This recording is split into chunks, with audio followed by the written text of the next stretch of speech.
अस्सलाम वालेकुम रहमतुल्लाहि व बरकातहू। जनाब आज दोस्तों की फरमाइश थे जनाब बहुत ही ज़बरदस्त और आउट क्लास चीज़ लेनी जनाब।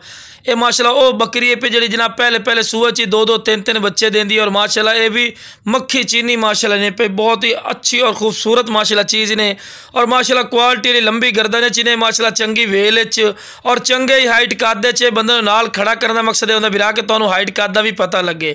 और जनाब यदा जो कन्फर्म दुध ने 2 तो 2.5 किलो माशाल्लाह हवाने च दुध होंगे पिया 2 तो 2.5 किलो काफ़ी ज़्यादा दुध होंगे बिरा, ठीक है ना जनाब।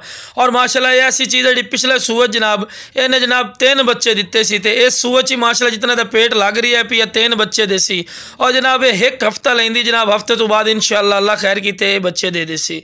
और माशाल्लाह क्वालिटी चीज़ ने बिल्कुल चमकदार पशम ने और चंगी वेल ने मुँह जनाब 6 दांदे और जनाब रेट ही बिल्कुल जायज़ और मकूल राइट है जनाब। और माशाल्लाह हवाना चेक करो कितना माशाल्लाह प्यारा हवाना है और दूध माशाल्लाह हवाने भर रही है।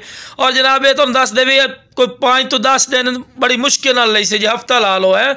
और क्वालिटी चीज़ ने बिल्कुल मुनासिब रेट ने जेड़ा बिरा लवना चाहता जनाब रेट कर लो 35-40 कर लिए फायदा नहीं जनाब 30,000 रुपया रेट करते पे हैं फिर भी प्यार मुहब्बत कर लिस है तो थोड़ा कि जैसे बिरा ला लिया करो कि बंदा नाल खड़ा है कि हाइट करदा भी तुहानू पता लगे। और चीज़ माशाल्लाह ए प्लस इन्हें चारा वगैरह भी खवा के भी खा रहे हैं बिरावां कि जानवर का पता लगे कि माशाल्लाह एक्टिव है और सेहतमंद है। और माशाल्लाह चंगे ब्रीडर तो क्रॉस होई है अयालियां को बिरा लियांदी है ये कोई मंडी की खरीदी है बिरा नहीं ने माशाल्लाह चीज़ तो खुद ही नज़र आ रही है कि अयाली ने खरीदी हुई है। और जनाब ये गाह खवा रहे हैं पे क्योंकि चारे ली बकरियों से लो जनाब तोर पेर से भी खा रहे हैं माशाल्लाह कि सेहतमंद और माशाल्लाह एक्टिव है और मोटी माशाल्लाह बकरी ने तो नज़र भी आ रही है। ओके जनाब अस्सलाम वालेकुम सारे भाइयों।